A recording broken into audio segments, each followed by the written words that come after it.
So, I'm talking about Space 4.0. What does it mean? Space 1.0, this is and was astronomy. Still a very strong instrument to look into space, to look into, to make the first steps of humankind to go in space. Space 2.0, that was the race in space, you know it, about the Americans and the Soviet Union. So the first man on the moon, that was of course Neil Armstrong. The Russians went to the moon also, but not with astronauts or cosmonauts, but with a rover. And they also brought some material back, and I could talk about Alexei Leonov, who was the first man doing an EVA, an extravehicular activity, meaning outside the capsule, very special story. This is Yuri Gagarin. This man is well known, not because of his birthday, which is the same as mine, but because it is John Glenn, the first American orbiting the Earth. Alan Shepard is not so well known, was the first American flying to space but not orbiting. This was the space race. In this space race also animals played a role. On the Soviet side, a dog, Laika, very well known. On the American side, it was a monkey called Ham. He survived, Laika did not survive, but some other dogs survived. What did Europe do at that time? They sent a cat into space. It's a true story. This cat, and I have to tell you the story, a tomcat was selected. His name was Felix, and on the day of the launch he disappeared. So a female cat had to substitute him. She was brave enough, so this shows. If you look to this picture, this is not something wrong in the picture. These are some sensors in the brain to measure what happens, and the cat survived this flight and lived for several years happy. So, maybe you know this picture, very famous picture, a little bit more than 50 years old, Apollo 8 surrounding the moon for the first time with some living parts from the Earth? No, with humans. Why not living parts or living things? Because just a few months before that, and nobody knows about it, I learned, maybe you know, but the Russians, Soviet Union, sent also something around the moon. And that was interesting because it was in the Cold War, and they had to organize that they don't make a collision behind the moon. And it was with two turtles. Two turtles were flying around the moon. I did not know the story, but of course you all knew it. So this was in 1968 when it happened, and it was a very successful story for the Soviet Union, not so much known in the world as such. So, at that time, this was what Germany was doing at that time. They produced a movie called Orion with an American commander, an Italian officer, with the nationality of this guy was not even clear, Japan, Turkey or Azerbaijan. The engineers from Sweden, Jörgland Leclerc from France, and for me, as a man, this actress Eva Flug as Tamara Jagelowsk from Russia, security officer. This was a vision. In 1966, the others were thinking about Cold War, and Germany was producing a movie with all these different countries.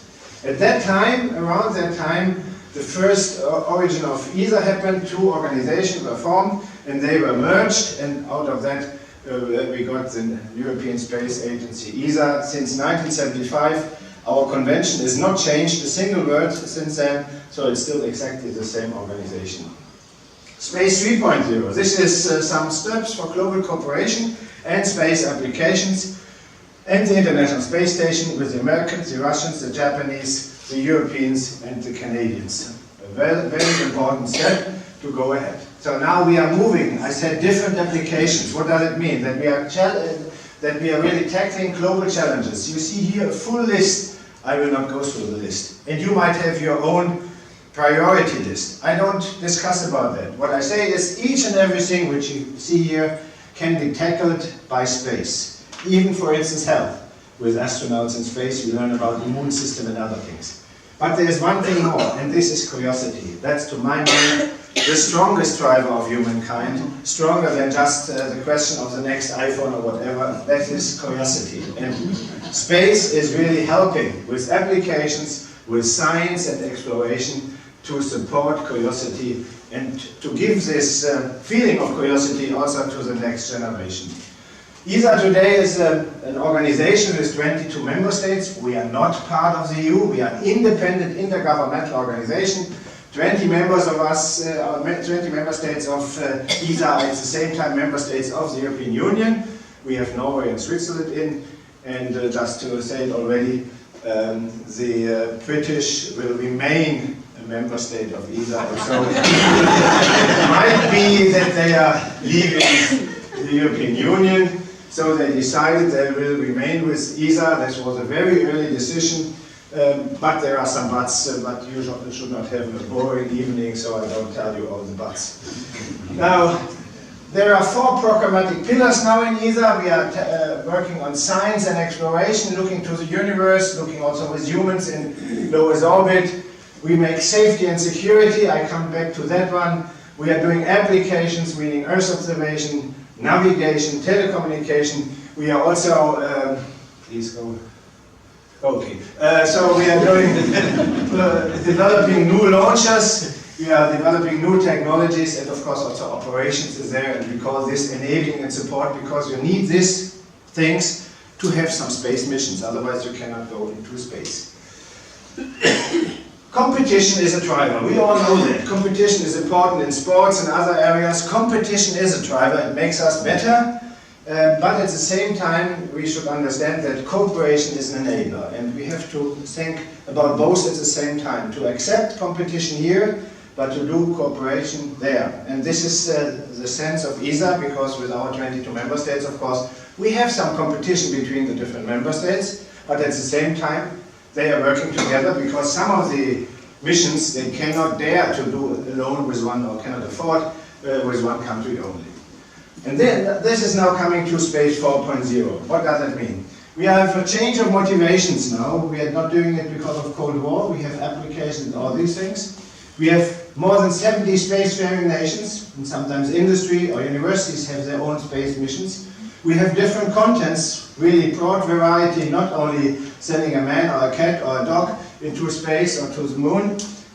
We have therefore also different roles, what agencies have to do, what industry can do, what universities can contribute. And that means also new technologies. And on the right hand side we see a long list of things. I would just mention maybe this one, spin in, spin off. Some people believe that the Teflon pan comes from space. It does not. But for instance, the smoke detector, which we have here, in the unlikely effect, for the unlikely effect, we have here a smoke detector. And smoke detector comes from human spaceflight, because after the catastrophe with Apollo 1, where 3 people died, the smoke detector was invented, and now it's used everywhere. This is what we call spin-off. Now we are looking also to spin-in, saying we are using technologies from other areas and bring them in space. One example is a so-called 3D printing. This is a typical technology. More things here, I will not go into detail, but look to the last line. Digitalization, this is something where we are now also in space, and artificial intelligence. These are new areas we are now using. This is the nicest picture of our Earth I ever have seen. It's Saturn, and this is us. This is us. It shows a little bit the importance of us. This is a blue planet, and of course the nicest place is over here, we know that. But anyhow, this Earth is endangered. We are in a dangerous situation with all the climate change and all of these things, and I don't have to explain to you all this because you are witnessing it here with forest fire, and also the same which happens with the dry period you had in South Africa for a long period. So this is, for me, also a picture of Saturn and the Earth, telling us a little bit to be a little bit more modest with our understanding the giants of this universe. I'm quite sure we need the universe, we need our sun, we need our Earth, but I'm not so sure whether they need us, the other way around. Now what we have to do also, we have to look into the future, and when some people have smart ideas, we should always have a look into it. Michael Faraday, the name Faraday, most of people have heard about it, Faraday cage and so on and so on. He, at a certain point in time, invented a method how to produce electricity by induction. Okay, this is a machine he invented. And as well, he had the visit of a politician. That happens sometimes. And then the politician, it was the Prime Minister, this, at least the legend is saying that it was the Prime Minister, was asking him, what is it good for? And he had no clue.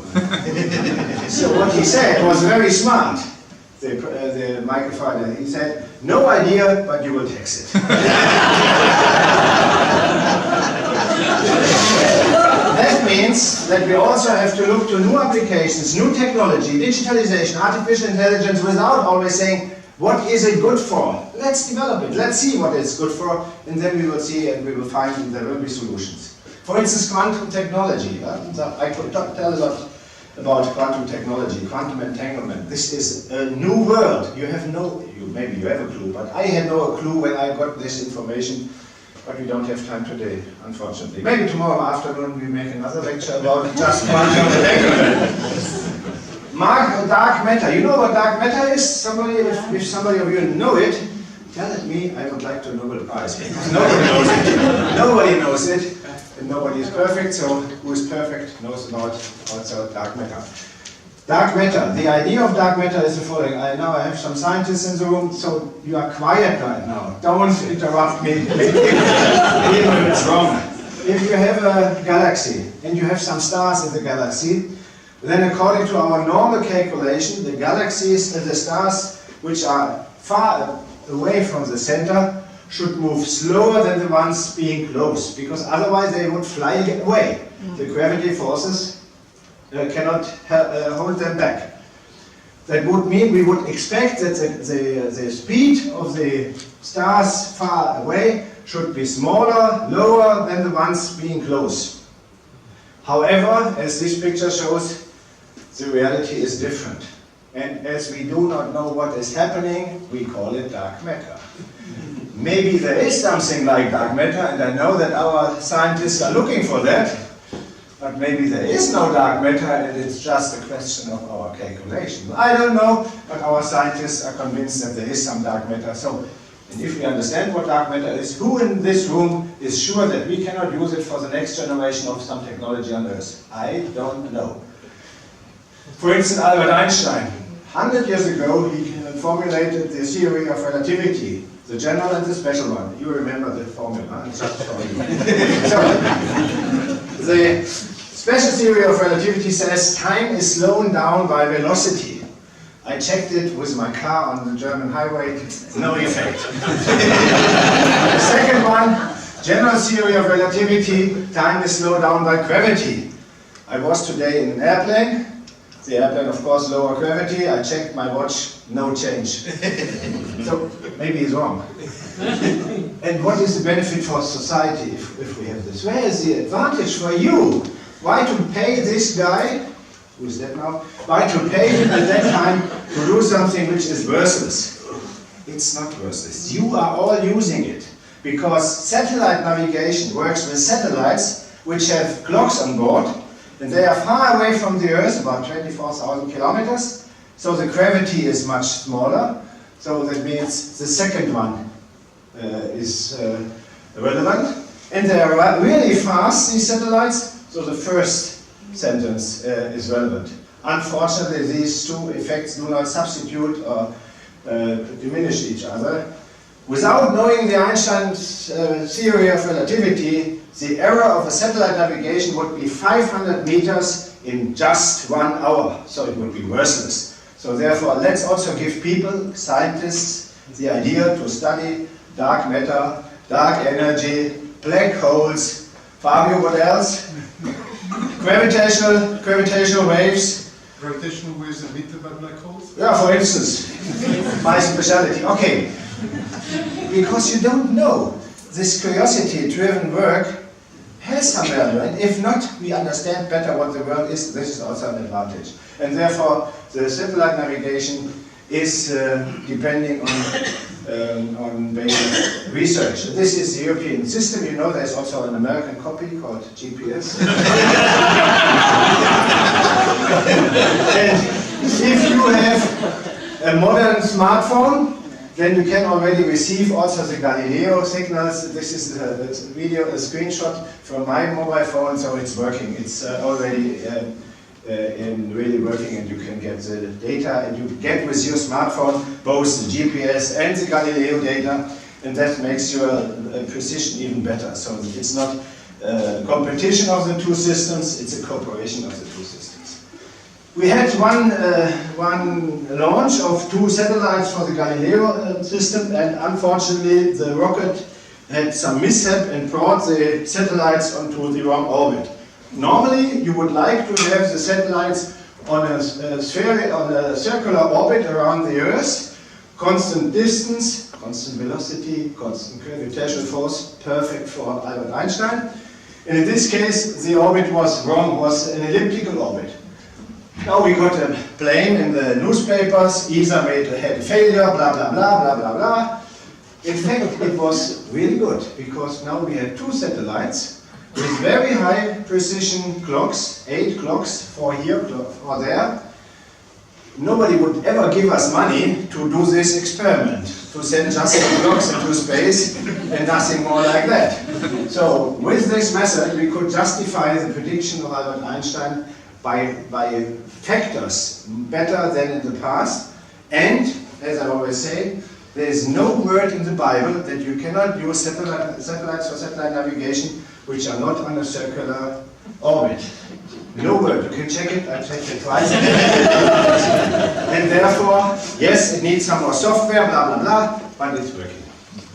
Now what we are doing in ESA is we try to realize a seamless chain of innovation from very fundamental research as Albert Einstein to the market, to the public applications. There might be in between some time difference.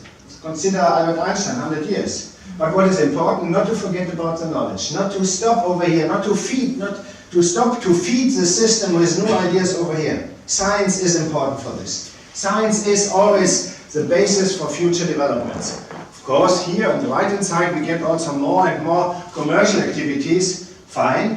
And this is also the shift of Space 4.0 from public to commercial activities. We are doing this not only in space, one line over here might be space, but there are other areas, agriculture, medicine, entertainment, whatever. And to combine them in all directions, this gives us future development possibilities. And we have some special instruments, and we are discussing here with Sensor right now about why not setting up what we call an ESA lab at a university in South Africa. Why not setting up something like an ESA Business Incubation Center together with Sensor in South Africa. So we are looking into these different fields to build.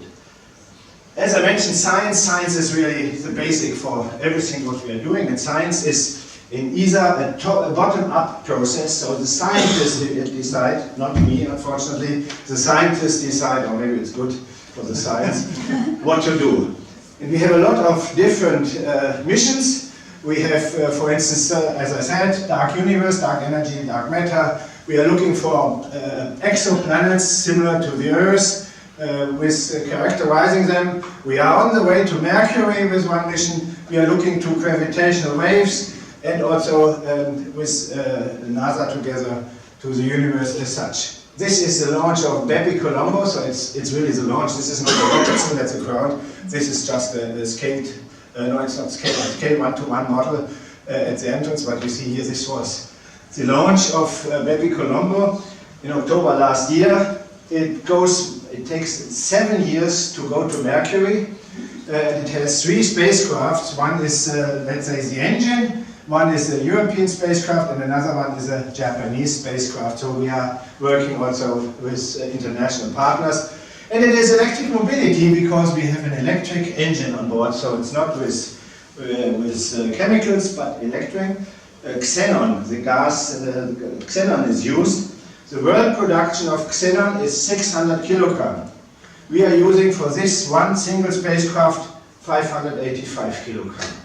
So if you get no car with xenon light now, you can blame us because we put it in orbit. So it's about 9 billion kilometers. This is also the world record for electric mobility if you look to the cars on the street. So, and we do not refuel it, only recharge it. We have some selfie, some first image. We see here that the solar panel was deployed, the antenna was deployed, so we are on the way to Mercury, and it will be excellent discussion and results later on. We are trying for the gravitational waves to, as I said earlier, to have a mission in the early 30s, but now we are trying to combine it with another mission, which is called Athena, which looks to hot gas structures and supermassive black holes, because there is some idea about links between gravitational waves and supermassive black holes. So the gravitational waves exist always, Fabio, correct me if I'm wrong, if there is some big acceleration of masses. So now you have no big acceleration but a big mass and some acceleration. So maybe you could feel the gravitational wave. There was some. Did you ever think about, I know you have some problem with water, especially in Cape Town, did you ever think where the water comes from? Of course, it's, you can directly get it, but where does it come from on Earth? The Earth was in the past so hot that there was no water at all on the surface of Earth. And then the scientists started to think, and the first idea was comets. Yes, comets are frozen material. They brought the water to Earth. And therefore the idea was simple, let's go to a comet. So we started a mission called Rosetta. Look to the water. There is water. Fine, water. We found the water. But then we compared the hydrogen, the water on that comet with the water on Earth. And on Earth, the relation between what is called heavy water and light water is more or less constant. Whenever you have a bottle of water or whatever, it's more or less constant. But this comet has a totally different ratio. So we know that this comet alone never brought the water to the Earth, but we don't know whether other comets brought it. So it's an open question, and scientists love always, if at the end of the day they have more questions than before, because this is going forward. Now I will show you, now I will show you also some difference. You know this American ESA, so it's called NASA. You will see the comparison between the two. One is, the sending Curiosity, a rover, to the surface of Mars after a flight of 6 years. And then the control room, you will see the control room, I hope we will also hear it. And then you will see the control room in Darmstadt from the European Space Agency after the trip of 10 years to the comet Schirm of Gerasimenko. First, so it's about the excitement level. Huh? First, NASA doing touchdown of Curiosity. There is no sound. Can you switch it on?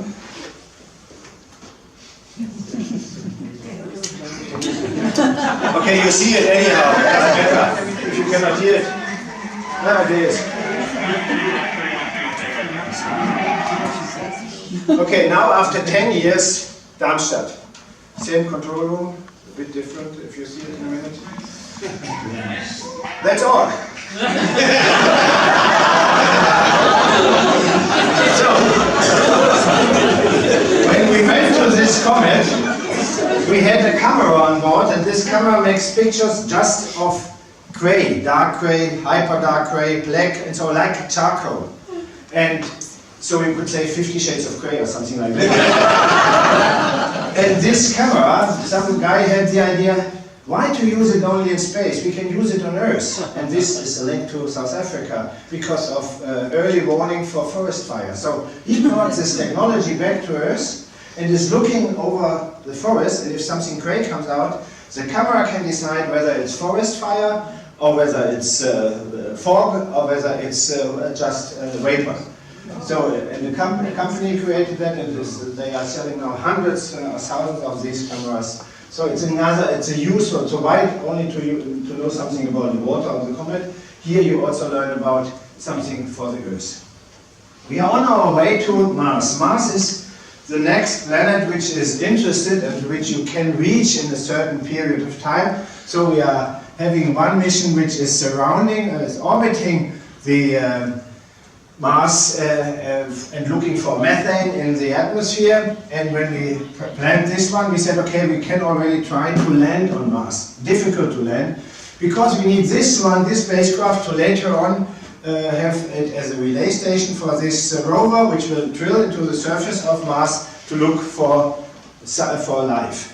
So we did this, and this small part tried to land, so it's very difficult. You have an atmosphere, you need the heat shield, then you can use a parachute, you have to separate the heat shield because it's heavy, then you separate the parachute, and then you start the engine, and then you have a soft touchdown. That's the plan.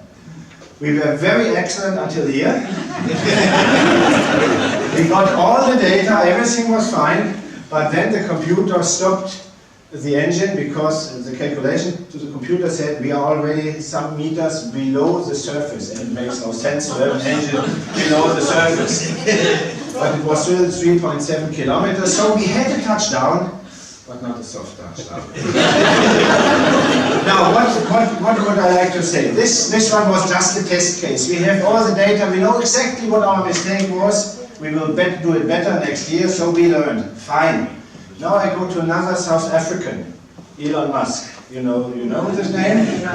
He is trying to make reusable rockets. And his third trial was to land on a small ship. First 2 times he failed. So here you see the third time. But remember what I said here. Our main spacecraft is in orbit of Mars. It's functioning very well. But now let's have a look to the other. This was, first of all, what the German, it's a British newspaper said. Schiaparelli Mars probe crashed, making it 2 failed landing attempts from either. They are right. We failed. Now you see this trial of Elon Musk to land on this tiny box. It's really impressive. So, yes, very fine, but there is sometimes a but, and therefore I selected this movie, because there is a but, and the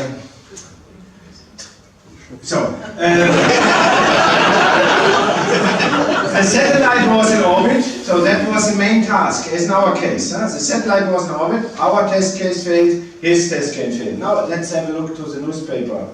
The German newspaper said, SpaceX failed again with landing trial, launch and observes crash landing. They are right.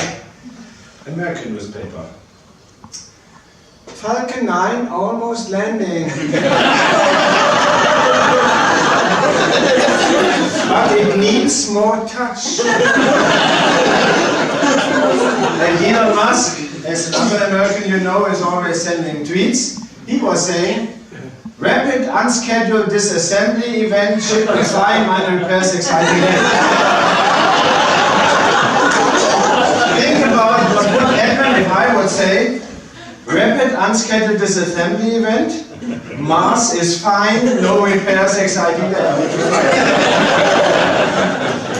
Big data, you all have heard about big data, right? And normally people think big data, that must be a full room full of data. Not always. If I have Walt's credit card and the type of card, the number, your name I have anyhow, the expiration date of the card and the security code on the far side, I have his money. So this is big data, just 5 data and I'm rich. So therefore, big data means for us to combine things from different sources. So for instance here, that's the highest mountain of the Earth. It is not Mount Everest, it is Hawaii, Mauna Kea, which is about 10,000 meters high, but you cannot see it because most of it is underwater. So this picture is using underwater data and data coming from satellite, in this case satellite data, and suddenly you see the beauty of this mountain. And this is also big data, putting together data from different sources, and by putting them together, you get some better understanding. Where are we using it? Especially when we're looking to the climate change of our Earth. Because only one data is not enough. We have to look to very different things, for instance, to the methane, to the evaporation, to the heat, to the water vapor, to the ozone, blah, blah, blah, to all of this. And if we put it together, then we really see climate change is happening. And it is even happening when the American president believes that because it's cold in the US right now, he believes climate warming is not happening. He's wrong, the other way around. Because of climate warming, it is cold, because the whole atmosphere is changing. There was another person in politics, John Kerry, I think you know the name. And when he saw this data about the sea level rise, and you see here over many, many years from different satellites, he was in Paris and he said the following. I know there are still a few who insist that climate change is one big hoax, even a political conspiracy. My friends, these people are so out of touch with science that they believe rising sea levels don't matter because in their view the extra water is just going to spill out over the sides of a flat Earth. Now, this big data, I'm coming back to big data again. This is also big data. This is the picture of the Earth. It's not Earth observation because you don't see the continents, even the most beautiful country, you cannot see it, it's dark over here. But you see just dots, dots, dots. Each and every dot is a ship.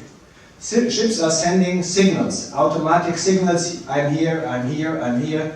The good ships only, yeah? Not the bad ones.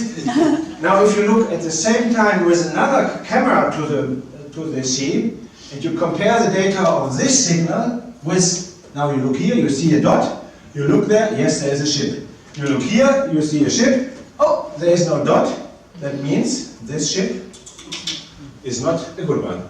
And by that you can find even ships which are hijacked and all of this by comparing these data one with the other. So you have to do that automatically. Gravity, an interesting movie, I don't know who saw it. Raise your hands. Okay, I see the men like me, they saw only Sandra Bullock. There was another guy over there, he is normally selling Nespresso, but he was also in this movie, George Clooney.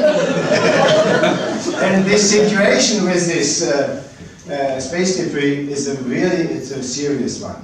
And we know this because we have around the Earth a lot of debris. Right now we are counting, or we think about 750,000 particles of a size of at least 1 centimeter. And all of them are flying in vacuum. So what do we need? A vacuum cleaner. Okay, we need a vacuum cleaner for that. Now you can say, this is not real. A picture of one of our satellites, Sentinel-1A, in April 2014, the same picture 2 years later, and you see here an impact of a very tiny particle destroying part of the solar panel, and we cannot move away just for a small part. So we have to do something about space debris. And another issue is if rockets are launched, they throw again away some of the particles, some of the parts of the spacecraft. So ESA is clean, we do it really very seriously, but I put this picture just to explain the case. And then some of these things fall down. From a probability point of view, no danger at all. But if you tell the farmer owning this building, probability was 0, then you get this face. Because it was it.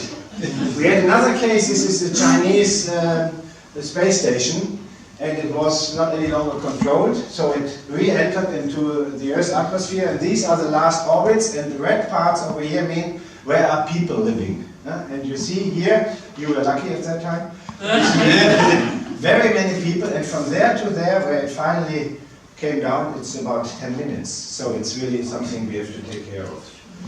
And also sometimes collision happens between satellites. Here it happened between a Russian and American satellite producing again space debris. So it's a serious issue because space is an infrastructure we are using, so we should have it clean. This is also you know it.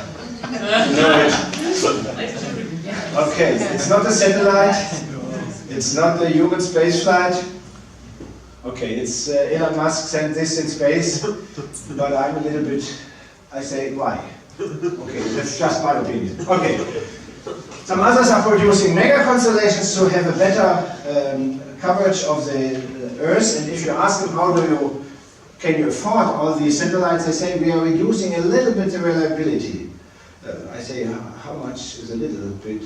They say 10%. That means if they send thousands of satellites in space, 10% is hundreds. Hundreds are not any longer safe. This is something I cannot accept, so we have to do something for them. And therefore, for the future, we are working right now on artificial intelligence to avoid collisions in space. Airplanes have something like that. We are looking now in systems which they are much faster, of course, but we are looking into systems like that. And we are looking also in a vacuum cleaner which should deorbit satellites which are no longer in use, or make some servicing in orbit to use them for a longer period. And this is also a danger. This is meteorites. You know it, it happened over here as well. In that case, I hope no injured person, but here in Chelyabinsk, 1,500 people were injured by that. That was the final crater, so to say. Sometimes bigger parts are coming close to the Earth. This is a big one. Okay, it's a little bit ago. But you see 30 kilometers diameter. So Hermanus would fit, huh?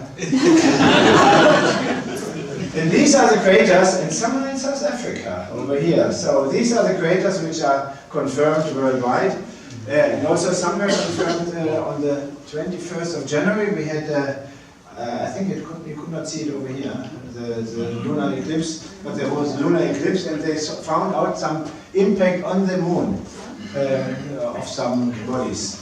So, and just to give you the probability, because the German, especially the German politicians are always saying, will it happen during my term? Okay, let's have a term of 5 years. Then the probability is still there that a large fireball will happen on the Earth, wherever it will be, with the energy of more than the Hiroshima bomb. So it is a danger, we have to do something. This is how the dinosaurs died out, and I can tell you this is not a solution. Bruce Willis did it once, he will not repeat what he did. So we have to do something. We are working on that, we call it planetary defense. We are working together with NASA because they can better shoot and we can better observe. So we are trying to do something in that direction, to play billiard in space. The sun, and this is now we are really here at Sansa in this case, not Sansa.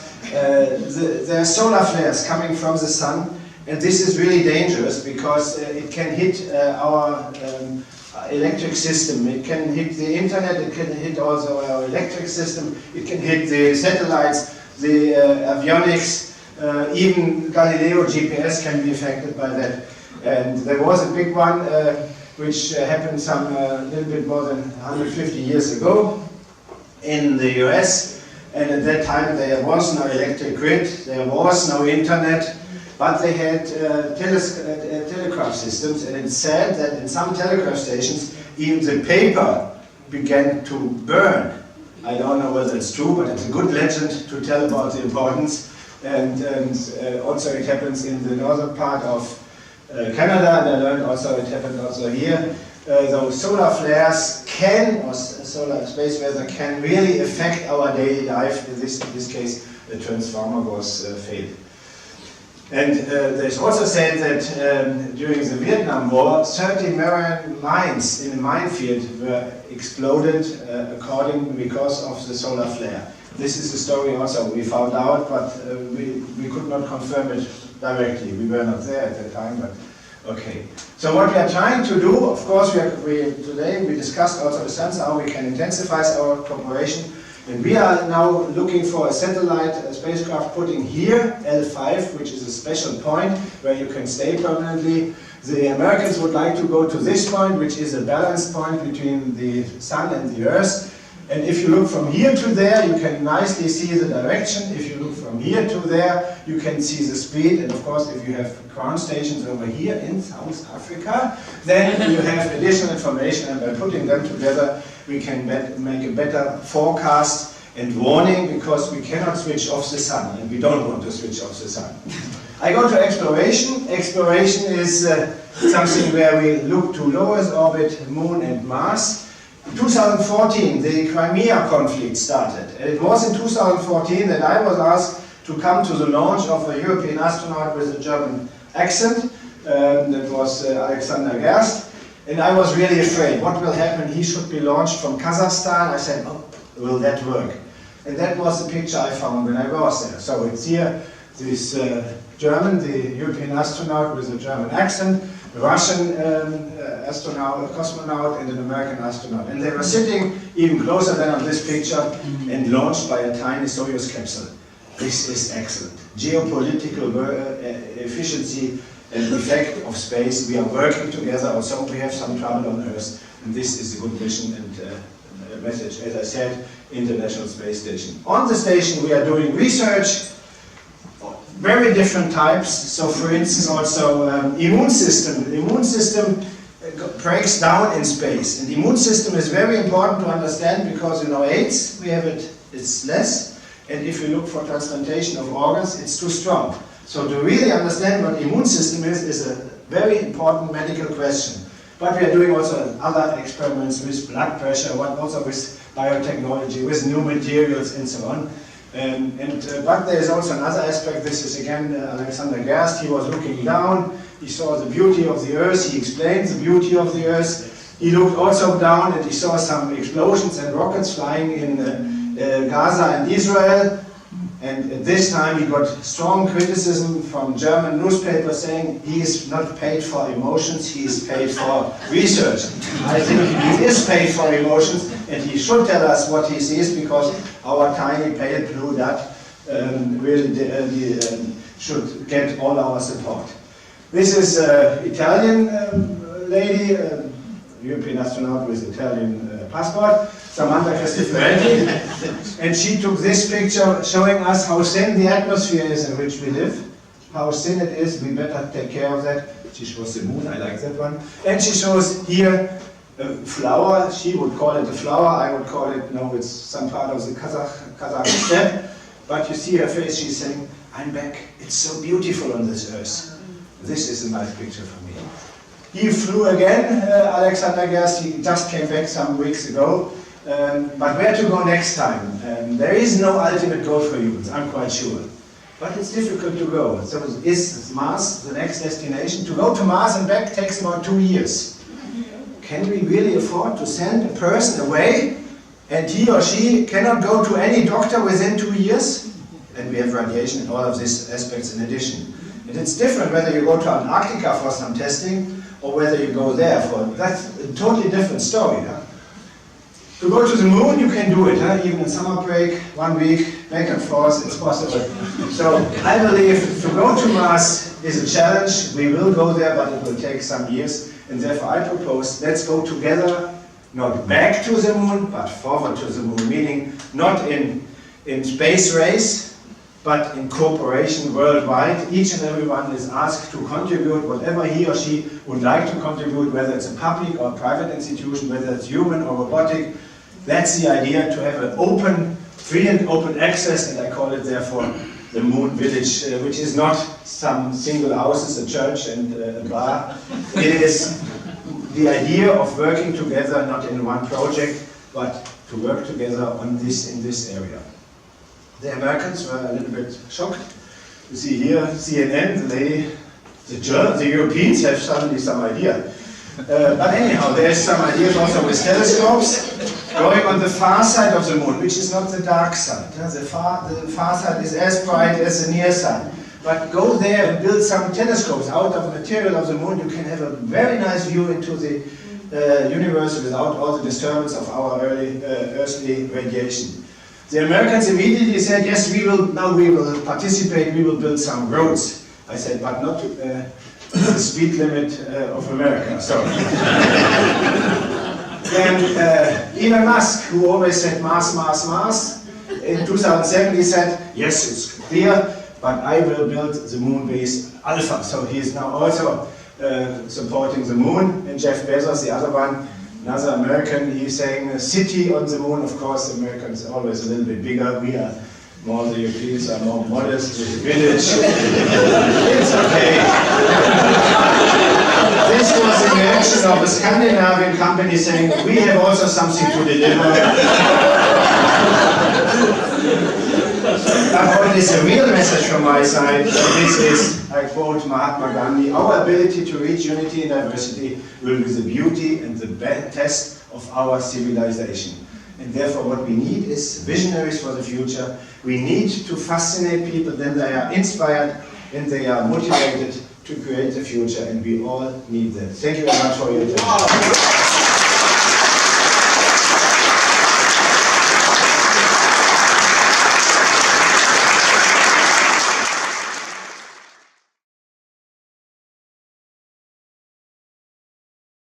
You mentioned the identification of Chips.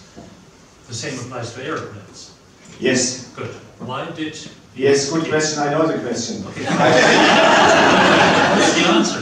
The answer is that we do not have a system in space. What he meant is why can it be that planes are suddenly disappearing and we don't know, and humans are dying and we don't know where. This was something which we really personally touched very much.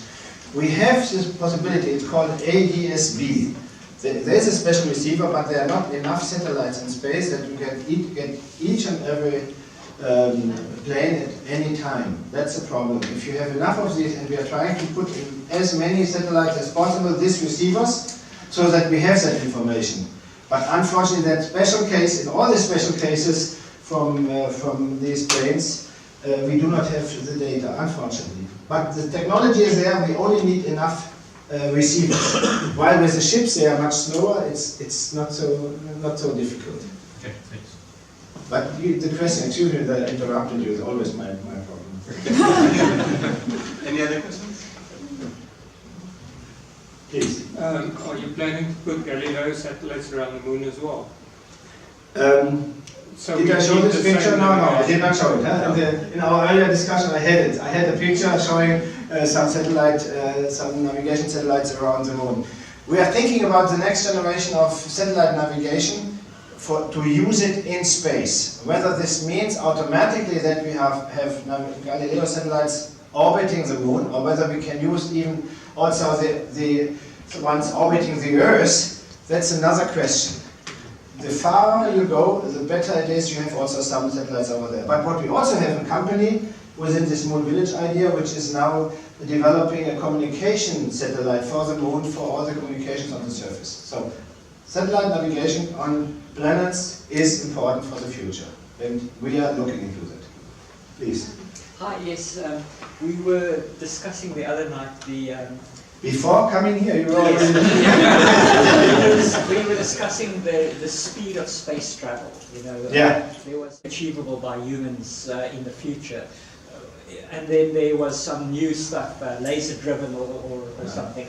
Could you elaborate on that, please? Okay, I ask all the scientists tell me. So, first of all, some 150 years ago it was believed that if you go faster than 20 kilometers per hour you will be dead because your heart was... So, I don't think that there is, from this point of view, a limitation for humans. However, there's number one, the speed of light, which unfortunately Einstein defined that this is not possible to reach because the mass is getting more and more. Of course, it was not Einstein, it is the physics behind it. And the second thing is you cannot have an infinite acceleration, and that means you cannot go for a long period, let's say with 6G. That's for the body not possible. Short period possible. So I don't know whether 100, 1000 is really a limitation in that direction, but I'm sure there is some practical limitation because it takes too long to reach this velocity.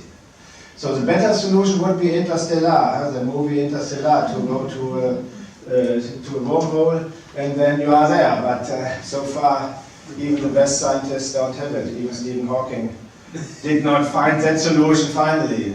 Fabio, help me. Not much of that, unfortunately. Okay, so was I right, all right what I said? Absolutely. Good. So, will we have a community living on Mars in the foreseeable future? Personally, I say always, I'm not looking forward to to colonize Moon and Mars. Because if you colonize Moon and Mars, you will live in camps. And this is not nice. You cannot tell me that it's nice to live in a camp when you have the beautiful Earth. There is one organization, one company in the Netherlands which is offering not a round trip, but a one-way trip. Single trip. I don't support that. I don't support because remember the face of Samantha. The Earth is so beautiful. Why should we? And I think even it's dangerous. Stephen Hawking said that. That's the only point where I disagree with him. He said, maybe because we destroy our Earth, we have to leave. I say it the other way. We should never destroy our Earth because leaving is an option. there is no planet B. And therefore I'm not in favor of that. I'm sure humans will go to Mars, they will go even beyond, but I don't see that we will colonize Mars as a second Earth.